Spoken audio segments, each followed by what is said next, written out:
सुदूर संवेदन का परिचय। अध्याय 6 में आप वह फोटो के विषय में पढ़ चुके हैं। अगर आपने इसकी विषय सामग्री को ध्यान से पढ़ा हो तो आप यह समझ गए होंगे कि वह मानवीय नेत्रों की प्रक्षेपण, आकलन एवं अभिलेखन क्षमताओं का विस्तृत रूप है। आपने इस पर भी ध्यान दिया होगा कि फोटोग्राफी प्रणाली भूपृष्ठीय वस्तुओं के प्रक्षेपण व अभिलेखन में मानवीय नेत्रों के समान सिद्धांतों का प्रयोग करते हैं। यद्यपि मानवीय नेत्र एवं फोटोग्राफी निकाय दोनों ही धरातलीय पदार्थों से प्राप्त कुल प्रकाश ऊर्जा के सूक्ष्म भाग में कार्य करते हैं। दूसरी तरफ वर्तमान सुदूर संवेदन युक्तियां ऊर्जा के बेहतर परिसर तथा विकिरण परावर्तित, उत्सर्जित, अवशोषित तथा परागत ऊर्जा स्वरूप का अधिकतम उपयोग करते हैं, जिनका तापमान 0 डिग्री केल्विन या -273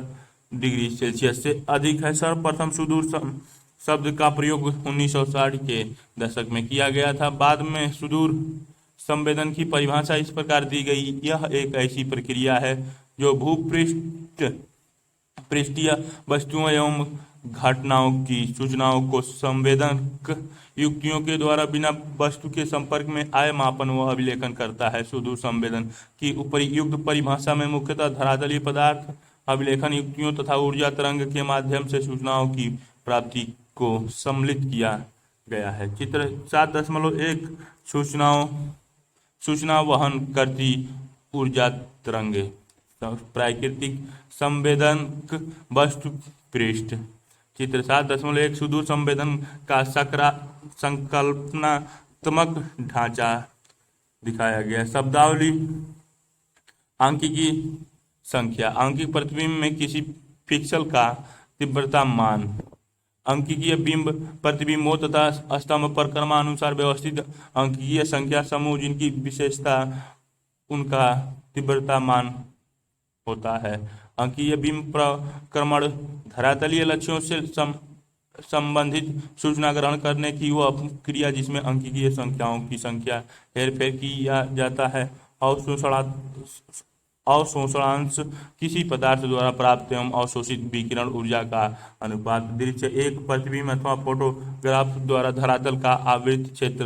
धूसर मापक्रम किसी प्रतिबिंब की प्रभामान की विभिन्नताओं के अंशांकन का साधन जिसका परिसर काले एवं सफेद के मध्य होता है। परावर्तकता किसी पदार्थ द्वारा प्राप्त की गई ऊर्जा तथा उसके द्वारा परिवर्तित ऊर्जा का अनुपात। प्रतिबिंब फोटोग्राफी तथा अफोटोग्राफी साधनों द्वारा उत्पादित, प्राप्त, प्राकृतिक एवं मनुष्य द्वारा निर्मित लक्ष्यों दृश्यों का अस्थायी अभिलेख। बैंड विद्युत चुम्बकीय स्पेक्ट्रम में विभिन्न तरंग दैर्ध्य का अंतराल। विद्युत चुम्बकीय विकिरण प्रकाश की गति से ऊर्जा का किसी द्विक स्थान अथवा माध्यम से होने वाला प्रवर्धन। विद्युत चुम्बकीय स्पेक्ट्रम विद्युत चुम्बकीय विकिरण का सांकेतिक रूप जिसका परिसर उच्च आवृत्ति वाली लघु तरंगीय कास्मिक अंतरिक्ष तरंग से लेकर निम्न आवृत्ति वाली दीर्घ तरंगी रेडियो तरंगों तक होता है। स्पेक्ट्रमी बैंड सतत स्पेक्ट्रम में तरंग दैर्ध्य की परिसर जैसे हर बैंड का परिसर 0.5 से 0.6 माइक्रोमीटर तक तथा अवरक्त बैंड का परिसर 0.7 से 1.1 से माइक्रोमीटर तक होता है। संवेदक कोई भी प्रतिबिंब अथवा अप्रतिबिंबन साधन जो विद्युत चुम्बकीय विकिरण को प्राप्त करने एवं उसे ऐसे संकेतों में परिवर्तित करता है जिनमें फोटोग्राफी अथवा आंकिकीय प्रतिबिंबों का अभिलेखित तथा प्रदर्शित किया जा सकता है।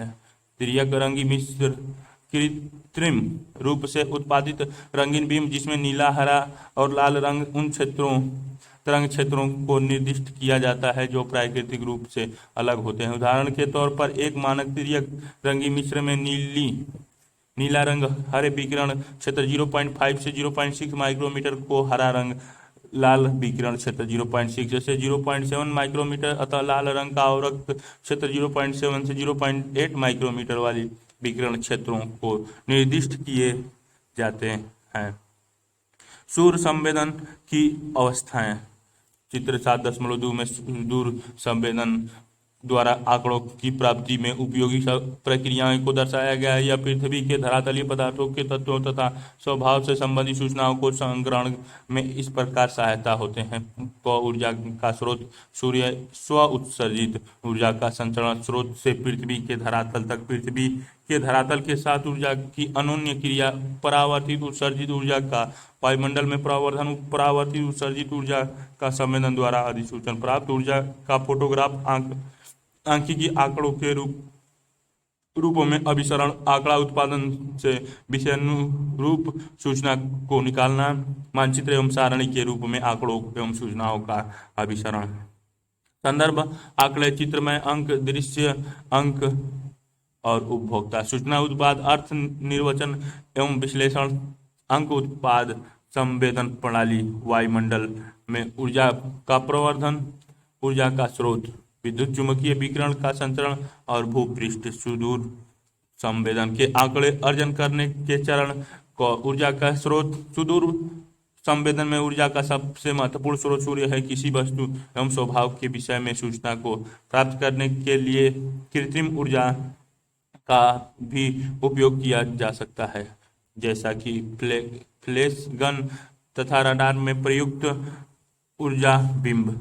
स्रोत से पृथ्वी के धरातल तक ऊर्जा का संचरण, सूर्य से ऊर्जा तरंगों के रूप में विस्तृत होकर प्रकाश गति 3 लाख किमी प्रति सेकंड की दर से पृथ्वी के धरातल तक पहुंचती है। इस ऊर्जा संचरण को विद्युत चुंबकीय विकिरण कहा जाता है। ऊर्जा तरंगों की लंबाई, तरंगदैर्घ्य एवं आकृति में भिन्नता पाई जाती है। इस भिन्नता के रेखांकन को विद्युत चुंबकीय स्पेक्ट्रम के आकार, तरंगदैर्घ्य व उनकी आवृत्ति के आधार पर ऊर्जा तरंगों को गामा किरणें, एक्स किरणें, पराबैंगनी किरणें, दृश्य किरणें और रक्त किरणें, माइक्रोवेव व रेडियो तरंगों में वर्गीकृत किया जाता है। सभी किरण क्षेत्रों को अलग अलग कार्यों के लिए उपयोग किया जाता है। यद्यपि सुदूर संवेदन में दृश्य ऊर्जा और रक्त क्षेत्र व माइक्रोवेव ऊर्जा क्षेत्र अधिक उपयोगी है। तरंग दैर्घ्य माइक्रोमीटर में 10 10 to the power -1, 10 to the power -2, -3, -4, -5, -6 और -7। इधर -1, -2, -3, -4, -5 और -6 तक। बीच में गामा किरणें, एक्स किरणें, पराबैंगनी किरणें और बीच में विजुअल जो पराबैंगनी रंग, पराबैंगनी बैगनी, नीला, हरा, पीला, लाल और रक्त जो 480, 540, 580 और 700 नैनोमीटर तरंग दैर्घ्य की होती हैं, जो दृश्य स्पेक्ट्रम या विजुअल स्पेक्ट्रम कहलाती हैं। और रक्त सूक्ष्म तरंगे, रेडियो तरंगे, विद्युत चुंबकीय स्पेक्ट्रम। पृथ्वी के धरातल के साथ ऊर्जा की अनोन्य क्रियाएं, अंततः संचरित ऊर्जा भूतल पर उपस्थित वस्तुओं के साथ अनोन्य क्रिया करती है, जिससे वस्तुओं द्वारा ऊर्जा का अवशोषण, प्रेषण, परावर्तन व उत्सर्जन होता है। हम यह भी जानते हैं कि सभी वस्तुएं संरचना, स्वरूप, आकार व अन्य गुणों में भिन्न भिन्न दृष्टिगोचर होती है। अतः इन वस्तुओं द्वारा ऊर्जा ग्रहण व उत्सर्जन भी एक समान नहीं होता। इसके विपरीत वस्तु विशेष भी स्पेक्ट्रम के विभिन्न ऊर्जा क्षेत्रों में सर्वथा भिन्न प्रकार से प्रतिक्रिया करते हैं। चित्र 7.4 उदाहरण के तौर पर शुद्ध जल युक्त भाग स्पेक्ट्रम के लाल और रक्त वर्णक्रम क्षेत्र प्रदेशों में ऊर्जा विकिरण का सर्वाधिक अवशोषण करते हैं तथा उपग्रह से प्राप्त प्रतिबिंबों में ये गहरे काले नजर आते हैं, जबकि अवलीय जलाशय क्षेत्र दृश्य स्पेक्ट्रम के नीले व हरे क्षेत्रों की किरणों की अपेक्षाकृत अधिक परिवर्तित करते हैं और उपग्रह से प्राप्त प्रतिबिंबों में यह हल्के नीले रंग में दिखाई देते हैं। ये दृश्य सांभर झील, राजस्थान के IRS 1C band 1 green and 1 band 4 IR का प्रतिबिंब दिखाया गया है। वायुमंडल से परावर्तित उत्सर्जित ऊर्जा का प्रवर्धन। जब भूपृष्ठ वस्तुओं से ऊर्जा परिवर्तित होती है तो यह पुनः वायुमंडल में प्रवेश करती है। आप यह जानते हैं कि वायुमंडल में गैस, जल कण व धूल कण आदि प्राप्त है। वस्तुओं द्वारा परावर्तित ऊर्जा इन वायुमंडलीय घटकों के संपर्क में आती है और वास्तविक या प्राप्त ऊर्जा की विशेषताओं में परिवर्तन आ जाता है। यद्यपि कार्बन डाइऑक्साइड, हाइड्रोजन व जलकण और रक्त किरणों को अवशोषित कर लेते हैं, जबकि शुष्क मृदा, स्लेटी प्लेट और वनस्पति जल और जल तीनों परावर्तित 0, 20, 40 और 60 के बीच में तरंग दैर्ध्य 0.4, 0.6, 0.8, 0.1, 1.2, 1.4, 1.6, 1.8 और 1.2, 2.0, 2.4, 2.6 तक मृदा, वनस्पति एवं जल के स्पेक्ट्रमी चिन्हक हैं। धूल कणों से नीली किरणें का प्रकीर्णन होता है, अतः ऊर्जा जो या तो अवशोषित हो जाती है या वायुमंडल घटकों जिसको प्रकीर्णन करते हैं वह उपग्रहों में विद्यमान संवेदन तक नहीं पहुंच पाती है और इन वस्तुओं की विशेषताएं अभिलेखित नहीं हो पाती। अंग संवेदन के माध्यम से परावर्तित उत्सर्जित ऊर्जा का अभिसूचन। ऊर्जा अभिलेख करने वाले संवेदनात्मक 700 से 900 किमी की ऊंचाई पर ऐसे उपग्रहों में लगाए गए हैं जिनका कक्षीय परिक्रमण सूर्य तुल्य कालिकीय सन साइनोक्रोन्स है। अधिक स्पष्ट के लिए चित्र 7.6 देखें। ये उपग्रह सुदूर संवेदन उपग्रहों के नाम से जाने जाते हैं। उदाहरण तो भारतीय श्रृंखला के भारतीय सुदूर संवेदन उपग्रह। इन उपग्रहों के अतिरिक्त मौसम संबंधी आकलन व संचार के लिए भी उपग्रह भेजे जाते हैं जो भू स्थिति की। ये उपग्रह इस तरह स्थापित हैं कि इनका परिभ्रमण कक्ष पृथ्वी के परिभ्रमण दिशा में समायोजित है। ये उपग्रह अंतरिक्ष में लगभग 36,000 किमी की ऊंचाई पर स्थापित हैं। उदाहरण के लिए इनसैट्स श्रेणी के उपग्रह भू स्थितिकी व सूर्य तुल्य कालिकाओं उपग्रहों की एक तुलना अध्ययन बॉक्स 7.1 में से किया जा सकता है। बॉक्स 7.1 इन दोनों प्रकार के उपग्रहों का कक्षीय परिक्रमण दिखलाता है। बॉक्स 7.1 सूर्य तुल्य कालिका व भू स्थिति उपग्रहों की तुलना कक्षा संबंधी विशेषताएं। सूर्य तुल्य कालिका भू स्थिति की ऊंचाई 700 से 900 किमी, लगभग 36,000 किमी, व्याप्ति क्षेत्र 18 डिग्री उत्तरी अक्षांश से 81 डिग्री उत्तरी अक्षांश से 81 डिग्री दक्षिणी अक्षांश के बीच में ग्लोब का 1/3 भाग। कक्षीय अवधि हर दिन 14 कक्षीय चक्कर 24 घंटे। विभेदन स्पष्ट 182 182 मीटर से 1 मीटर, अस्पष्ट 1 किमी इंटू 1 किमी। लाभ पृथ्वी साधन अनुप्रयोग दूर संचार एवं मौसम मॉनिटर। सुदूर संवेदन उपग्रहों में ऐसे संवेदन लगाए गए हैं जो भूपृष्ठीय वस्तुओं द्वारा परावर्तित विद्युत चुंबकीय ऊर्जा संग्रहित करने की क्षमता रखते हैं। अध्याय 6 में आपने देखा होगा कि फोटोग्राफिक कैमरा ये सैटेलाइट के जरिए पृथ्वी उपग्रह भूपथ चिन्ह पर विषुवत व पृथ्वी का घूर्णन उपग्रह की दिशा। सूर्य तुल्य कालिका कक्षा बाएं एवं तुल्य कालिका उपग्रह दाएं दिखाई गई है। कैसे एक अनावरण एक्सप्लोजर पर चित्र प्राप्त कर सकते हैं। यद्यपि सुदूर संवेदन उपग्रह में लगाए गए संवेदन सूचनाएं एकत्रित करने में एक अन्य प्रक्रिया के तहत कार्यशील होते हैं जो फोटोग्राफी कैमरे में भिन्न है। अंतरिक्ष में स्थापित ये संवेदक जो बिंब बनाते हैं वह कैमरे पर आधारित चित्रों की अपेक्षा आंकड़ों के रूप में या अंकीय रूप में सूचनाएं देते हैं। प्राप्त ऊर्जा का फोटोग्राफ अंकीय आंकड़ों के रूप में अभिसरण संवेदक एकत्रित ऊर्जा को विद्युतीय क्रिया द्वारा आंकड़ों डिजिटल के रूप में बिंब में बदल देते हैं। ये अंकीय संख्याएं पंक्तियों व स्तंभ में क्रमानुसार व्यवस्थित होते हैं। इन संख्याओं को आंकड़ों से निर्मित प्रतिबिंबों में परिवर्तित किया जा सकता है। पृथ्वी का भ्रमण करने वाले उपग्रहों में लगे संवेदक एकत्र किए गए प्रतिबिंब आंकड़ों का संचरण विद्युतीय विधि द्वारा संसार के विभिन्न स्थानों पर स्थापित किए गए धरातलीय केंद्रों के प्रेषित करते हैं। ऐसा ही एक सूचना प्राप्ति का केंद्र भारत में हैदराबाद के निकट सादनगर में स्थित है। आंकड़ा उत्पादन से विषय अनुरूप सूचना सामग्री से निकालना। धरातल पर स्थित आंकड़ा संग्रहण केंद्रों में संग्रहित बिंबों को प्राप्त करने के पश्चात आंकड़े एकत्रीकरण के दौरान हुई त्रुटियों को दूर करने की कार्रवाई की जाती है। त्रुटियों को दूर करने के पश्चात ही शुद्ध सांख्यिकीय आंकड़ों बिंब प्रक्रमण तकनीकी की सहायता से तथा बिंब का चाशु विधि से विश्लेषित की जाती है। व्याख्या के पश्चात अलग अलग विषयों के अनुरूप सूचनाएं प्राप्त की जाती हैं। मानचित्र एवं सारणी के रूप में आंकड़ों एवं सूचनाओं का अभिसारण विश्लेषित सूचनाओं को अंततः विषयी मानचित्रों के अलग अलग रूपों में रेखांकन एवं परिवर्तन किया जाता है। इससे अतिरिक्त सूचनाओं का मात्रात्मक मापन एवं विभिन्न आंकड़े सारणियों का निर्माण भी किया जाता है। संवेदक संवेदक वह युक्ति है या उपकरण है जो विद्युत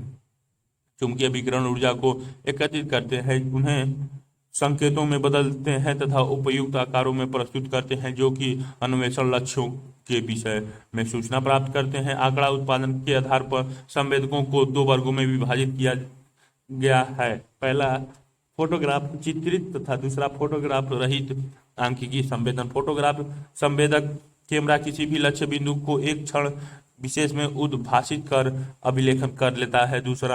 दूसरी ओर फोटोग्राफ सहित संवेदक किसी लक्ष्य के प्रतिबिंब को पंक्ति दर पंक्ति रूप में प्राप्त करते हैं। ये संवेदक स्कैनर के नाम से जाने जाते हैं। अध्याय 6 में आप कैमरे के प्रकार व उनकी ज्यामिति आदि को पढ़ चुके हैं।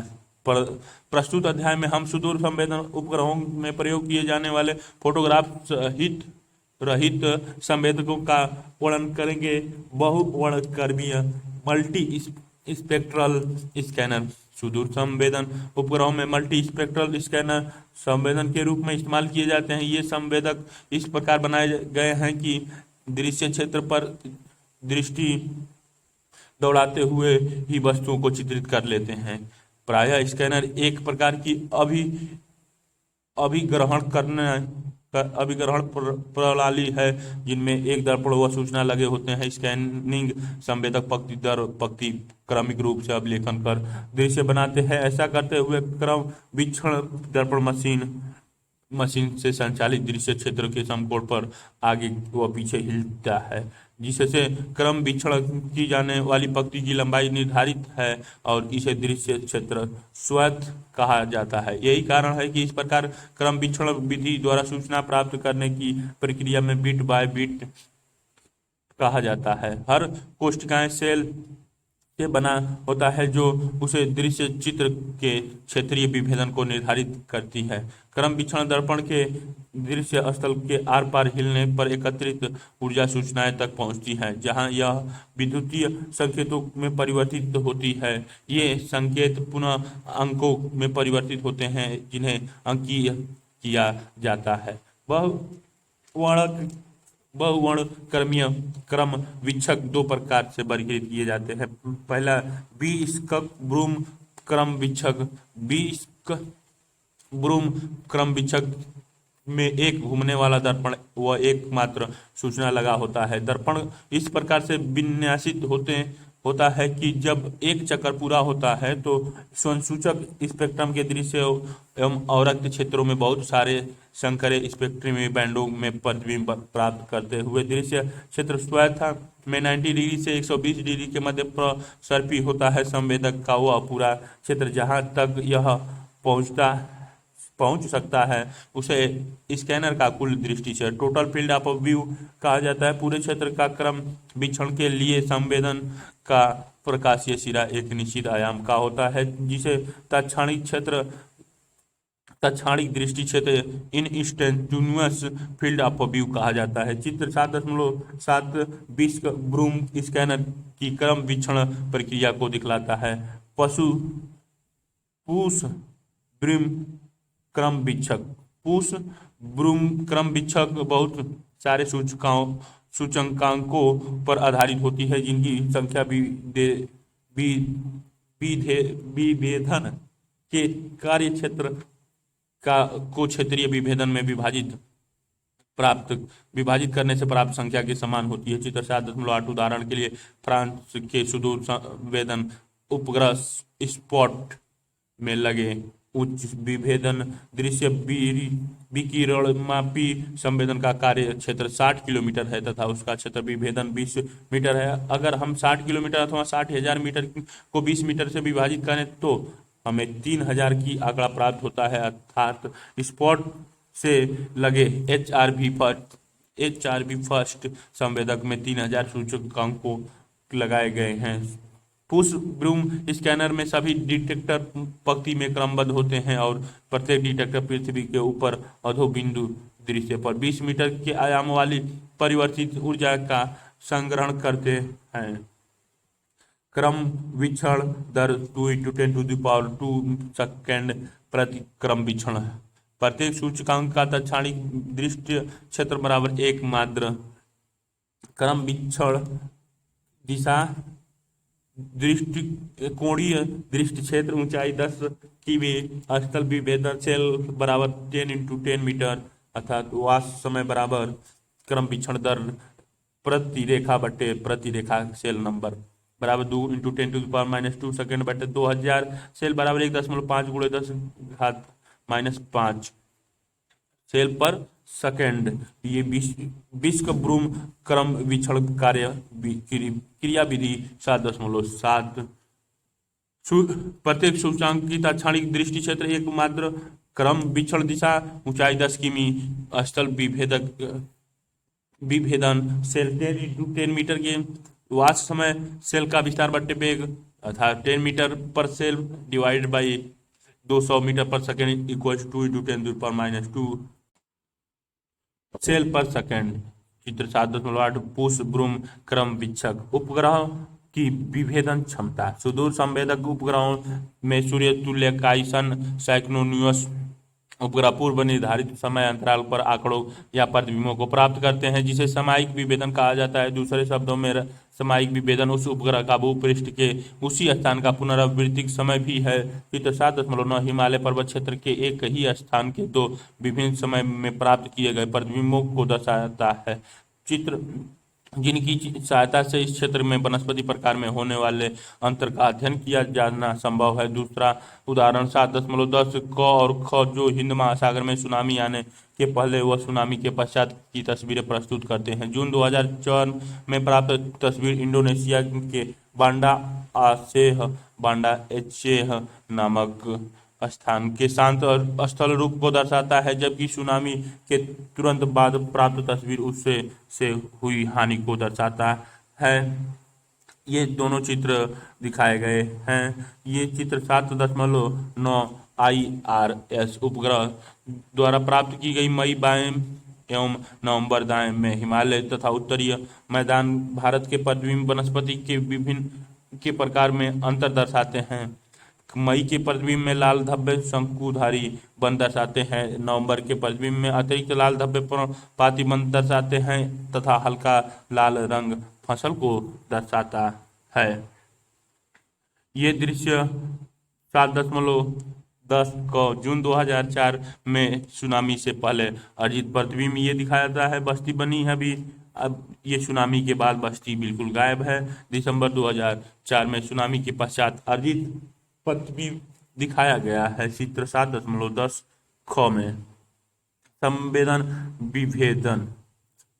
सुदूर संवेदन धरातलीय स्पेक्चुअल वर्णक्रमीय स्पेक्ट्रल तथा विकिरणमितीय विभेदन युक्त होते हैं जो विभिन्न धरातलीय अवस्थाओं में संबंधित उपयोगी जानकारी का निष्कर्ष संभव बनाते हैं। धरातलीय विभेदन आपने यह देखा होगा कि कुछ व्यक्ति किताब या अखबार पढ़ते समय चश्मा लगाते हैं। क्या आपने सोचा कि वे ऐसा क्यों करते हैं? वे ऐसा इसलिए करते हैं कि उनकी आंखों के अक्षर पहचानने की क्षमता व 2 सटे हुए अक्षर के बीच की विभेदन क्षमता कम होती है। ऐनक के प्रयोग से उनकी अक्षर पहचानने की क्षमता बढ़ती है। सुदूर संवेदन में धरातलीय विभेदन इस प्रक्रिया से संबंधित है।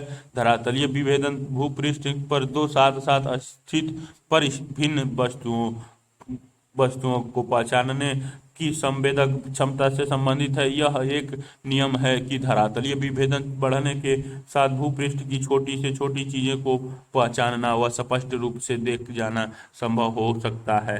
वर्णक्रमिक स्पेक्ट्रम विभेदन, यह विद्युत चुम्बकीय स्पेक्ट्रम के विभिन्न ऊर्जा क्षेत्रों बैंड में संवेदक के अभिलेखन की क्षमता से संबंधित है। मल्टी स्पेक्ट्रल चित्रों को प्राप्ति के लिए ऐसे उपकरण उपयोग में लाए जाते हैं जो संवेदक द्वारा प्राप्त ऊर्जा का प्रकीर्णन करते हैं और इसी पृथक ऊर्जा का निश्चित स्पेक्ट्रल रेंज परिसर में अभिलेखन करते हैं। जैसे प्रकाश तरंगों के प्रकीर्णन से इंद्रधनुष बनता है, या हम प्रयोगशाला में प्रिज्म का प्रयोग करते हैं, उसी सिद्धांत के विस्तृत इस्तेमाल से ही हम इन मल्टी स्पेक्ट्रम प्रतिबिंबों को प्राप्त करते हैं। चित्र 7.10 बॉक्स प्राप्त चित्र यह दिखाते हैं कि विभिन्न वस्तुएं भिन्न स्पेक्ट्रम बैंड में सर्वथा भिन्न भिन्न प्रतीत होती है, जैसे कि इस अध्याय में शुरू में वर्णित है। चित्र 7.11 IRSP6 रिसोर्स सेट द्वारा भेजी गई चार विभिन्न स्पेक्ट्रल क्षेत्र में लिए गए 4 विभिन्न तस्वीरें प्रस्तुत करती है। यह दर्शाता है कि अवरक्त किरण बैंड 4 ताजा जल में पूर्णतः अवशोषित हो जाती है और हरी विकिरण बैंड 2 सूखे धरातली भागों में मिश्रित रूप से अधिक परावर्तन आबलिक प्रतिबिंबित दर्शाती है। रेडियोमेट्रिक विभेदन, यह संवेदन की 2 भिन्न लक्ष्यों को भिन्नता को पहचानने की क्षमता है। जितना रेडियोमेट्रिक विभेदन अधिक होगा, विकिरण अंतर उतना ही कम होगा, जिससे 2 लक्ष्य क्षेत्रों के मध्य अंतर को जाना जा सकता है। सारणी 7.1 में संसार के कुछ सुदूर संवेदन उपग्रहों की धरातलीय वर्णक्रमिक व रेडियोमेट्रिक विभेदन क्षमता प्रस्तुत की गई है। सारणी 7.1 लैंडसैट IRS और स्पॉट उपग्रह के धरातलीय वर्णक्रमिक व विकिरणमिति विभेदन क्षमता, उपग्रह संवेदक क्षेत्रीय विभेदन क्षमता मीटर में बैंड की संख्या, विकिरणमितीय विभेदन ग्रे मानों में भिन्नता की संख्या। लैंडसैट MSS अमेरिका 80x80 4 0 से 64, IRS LISS फर्स्ट भारत 72.5 × 72.5 4 0 से 127, IRS LISS सेकंड भारत 36.25 × 36.25 4 0 से 127, लैंडसैट TM अमेरिका 30x30 4 0 से 255, IRS LISS third America 23x23 4 0 से 127, स्पार्ट HRB फर्स्ट फ्रांस 20x20 3 0 से 255, स्पार्ट HRB सेकंड फ्रांस 10x10 1 से 0 से 255, IRSPAN भारत 5.8 × 5.8 1 0 से 127। बॉक्स 7.2 प्रकाश का प्रकीर्णन इंद्रधनुष। प्रकाश का प्राकृतिक प्रकीर्णन, प्रकाश का प्रकीर्णन वह सिद्धांत जिसके आधार पर बहुवर्णक्रमिक चित्र प्राप्त किए जाते हैं। विभिन्न ऊर्जा तरंगों में चित्र प्राप्त करने की संपूर्ण प्रक्रिया प्रकाश प्रकीर्णन सिद्धांत पर आधारित है। आपने इंद्रधनुष देखा होगा, यह वायुमंडल में उपस्थित जल कणों के माध्यम से प्रकाश प्रकीर्णन की एक प्राकृतिक प्रक्रिया है। इसी की पुनरावृत्ति प्रिज्म के एक और किरण पुंज डालकर की जा सकती है। प्रिज्म के दूसरी तरफ आप इसका 7 रंगों में प्रकीर्णन देखेंगे जो सफेद प्रकाश बनाते हैं। प्रिज्म प्रकाश का कृत्रिम प्रकीर्णन दिखाया गया है। ये बैंड 2 जो हरा 0.5 से 0.959 माइक्रोमीटर का बैंड लाल रंग के लिए 0.62 से 0.68 माइक्रोमीटर, ये बैंड 4 और रक्त के लिए 0.77 से 0.86 माइक्रोमीटर।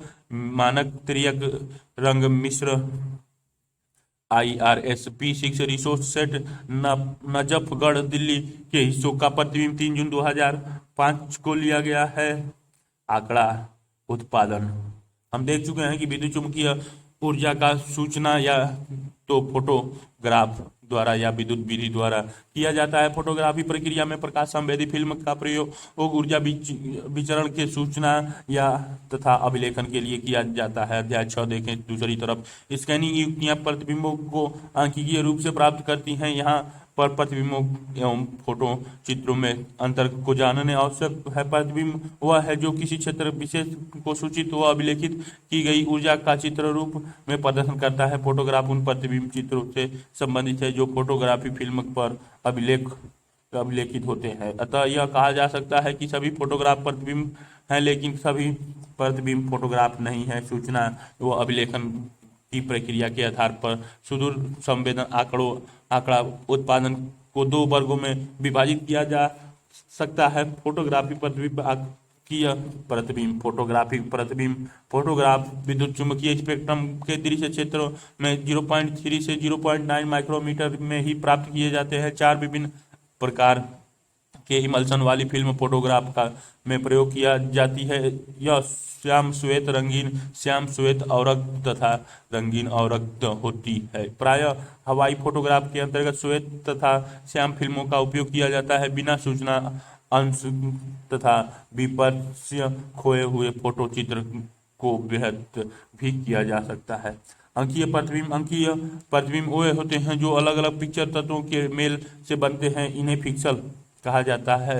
इमेज में हर पिक्सल का एक अंकीय मान होता है जो धरातल के द्विविमीय बिंब को इंगित करता है। अंकीय मानों की को अंकीय नंबर dn कहा जाता है। एक डिजिटल नंबर dn एक पिक्सल के विवरण मान का औसत होता है। यह मान संवेदक द्वारा प्राप्त विद्युत चुम्बकीय ऊर्जा पर आधारित होता है। इसकी गहनता का स्तर इसके परास यानी रेंज को व्यक्त करता है। किसी भी डिजिटल इमेज में वस्तुओं से संबंधित विकिरण पिक्सलों के आकार से प्रभावित होते हैं। छोटे आकार के पिक्सल दृश्य के विवरण को प्रभावशाली ढंग से संजोते हैं। डिजिटल बिंब में एक सीमा से अधिक विवर्तन से सूचनाओं का ह्रास होता है और केवल पिक्सल ही दिखाई देते हैं। अंकीय बिंब प्रक्रमण एल्गोरिथ्म के उपयोग से डिजिटल नंबर जिन ऊर्जा की तीव्रता मानों को निरूपित करते हैं उन्हें दर्शाया जाता है।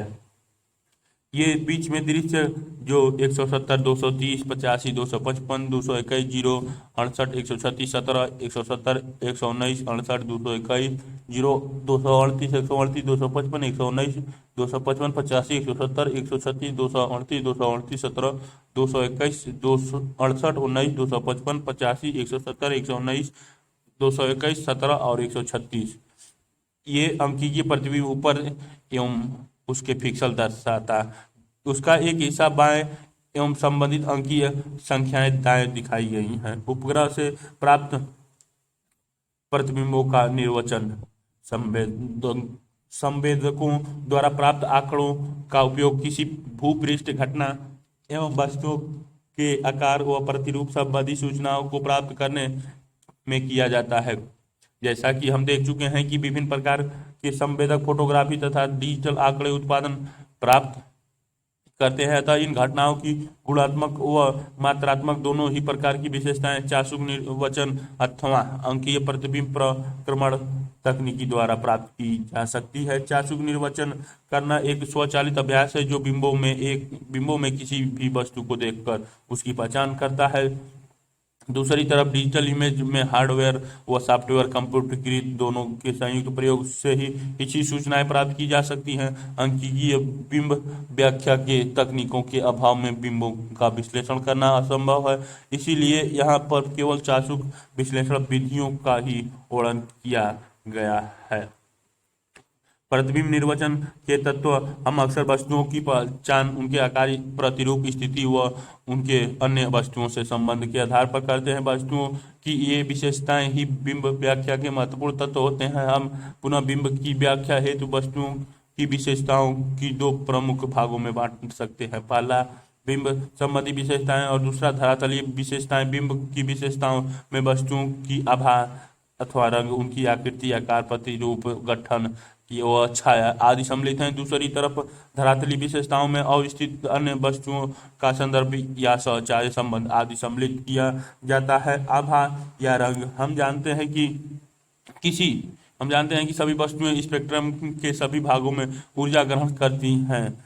वि- विद्युत चुंबकीय ऊर्जा वस्तुओं के धरातल से अंतः क्रिया करती हैं, जिससे ऊर्जा का अवशोषण, परावर्तन व प्रेषण होता है। संवेदन द्वारा अभिलेखित ऊर्जा की वह मात्रा जो धरातलीय पदार्थों द्वारा प्रतिबिंबित की जाती है, वह विभिन्न आभाओं व रंगों में दिखाई देती है। आभाओं व रंगों में भिन्नता वस्तुओं द्वारा प्राप्त ऊर्जा उनकी धरातलीय विशेषताओं व वस्तुओं की संरचना पर निर्भर करती है। दूसरे शब्दों में रुक्ष व आर्द्र धरातलीय वस्तुओं की अपेक्षा चिकने शुष्क धरातल अधिक ऊर्जा परिवर्तित करते हैं। इसके अतिरिक्त ऊर्जा परावर्तन स्पेक्ट्रम के विभिन्न भागों में भी अलग अलग होते हैं। उदाहरणतः घनी वनस्पति अवरक्त किरणों को अधिक परावर्तित करती हैं और स्पेक्ट्रम के इस भाग में हल्की आभा अथवा मानक तिर्यक अला आविल नदी क में और अलवण जल नदी ख में दिखाई गई हैं। क में आवाल नदी दर्शाई गई हैं और ख वाले में अलवण जल नदी दर्शाई गई है। रंगीय मिश्र स्टैंडर्ड फ्लैश कलर का कंपोजिट में लाल रंग में प्रतीत होता है और झाड़ियां गहरे या लाल ग्रे रंग में प्रतीत होती है।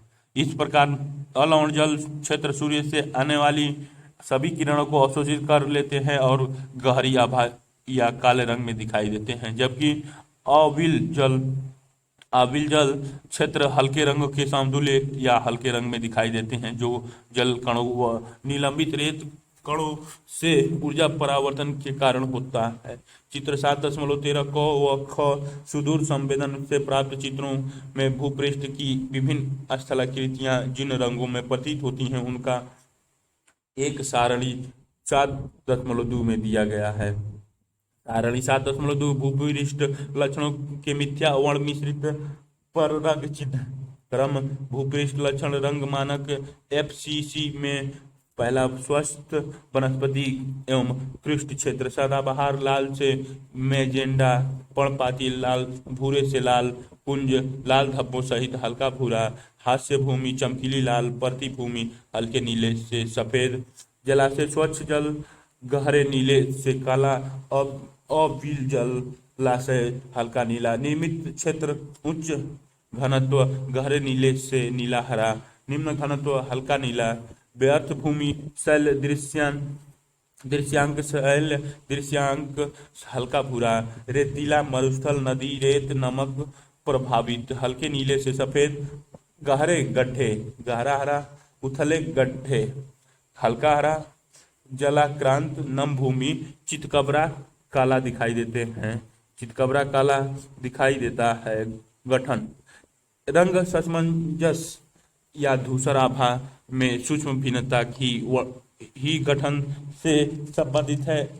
यह छोटे प्रतिरूपों के पूरा पुनर्वृत्ति का एक वर्ग है जिन्हें अलग से पहचान पाना मुश्किल है, जैसा कि अधिक व कम घनत्व वाली बस्तियां, झुग्गी झोपड़ियों, कूड़ा करकट व अपशिष्ट पदार्थों के स्थान तथा भिन्न प्रकार की फसलों व पौधों प्रतिबिंब में चिन्ह निश्चित वस्तुओं के गठन में भिन्नता समतल से स्थूल गठन की हो सकती है। चित्र 7.14 क तथा ख उदाहरण के लिए एक बड़े शहर में घनी बस्तियां एक समतल गठन दिखलाती हैं, क्योंकि कम क्षेत्रों में घर एक दूसरे से सटे होते हैं, जबकि कम घनत्व वाले रिहायशी इलाके स्थल गठन दिखाते हैं। इसी प्रकार उच्च विभेदन वाले बिंबों में गन्ना व मोटे अनाज का स्थल गठन प्रतीत होती है तथा चावल व गेहूं की फसलें महीन गठन फाइनल टेक्सचर वाली होती हैं। हम इन प्रतिबिंबों में झाड़ी नुमा वनस्पति को स्थल गठन तथा हरे सदाबहार वनों को चिकने या समतल गठन में देख सकते हैं।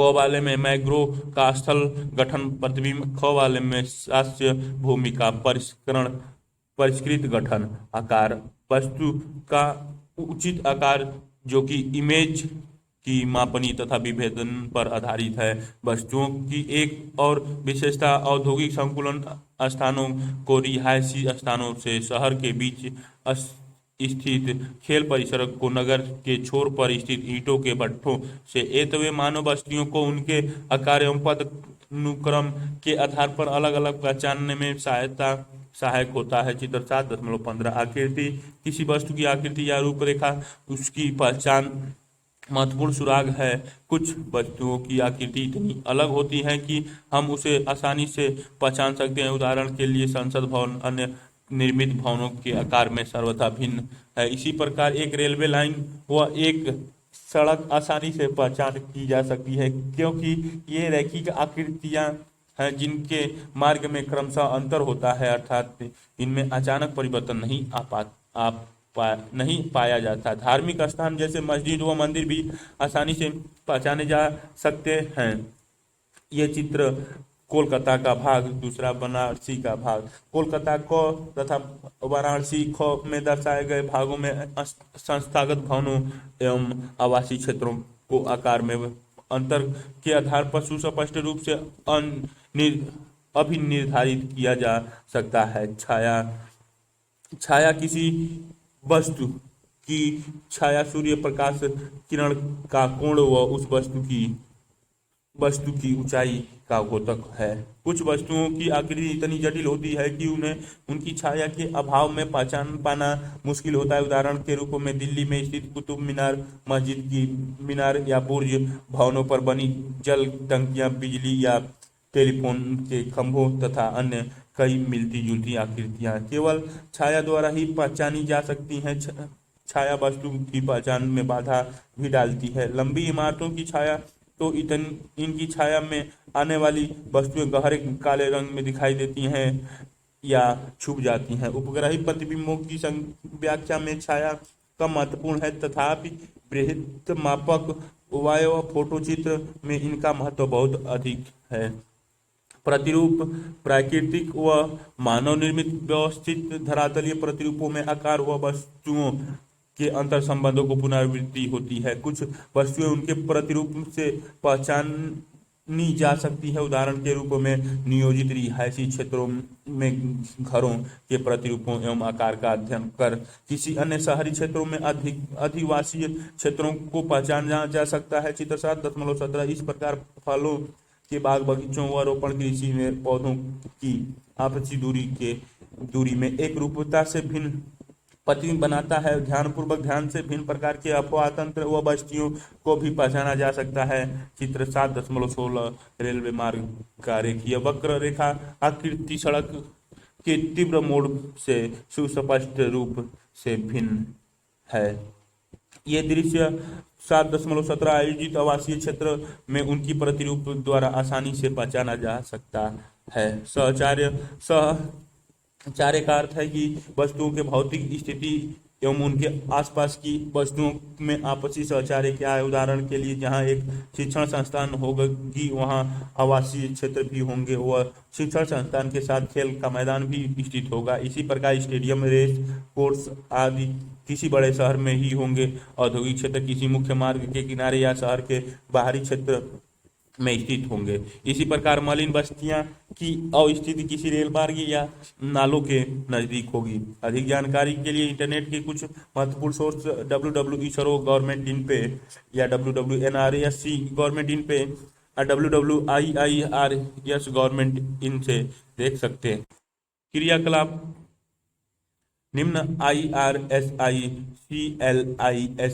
थर्ड प्रतिबिंब को दर्शाए गए विभिन्न लक्षणों की और अभिनिर्धारित करें। पाठ में बताए गए बिंब निर्वचन के तत्वों एवं विभिन्न वस्तुओं किसी रंग में तिर्यक रंग मिश्र में दिखाई देते हैं के आधार पर निष्कर्ष निकालें। ये 11, 12, 13, 14, 10, 9, 5, 4, 2, 3, 8, 5 दिखाए गए हैं।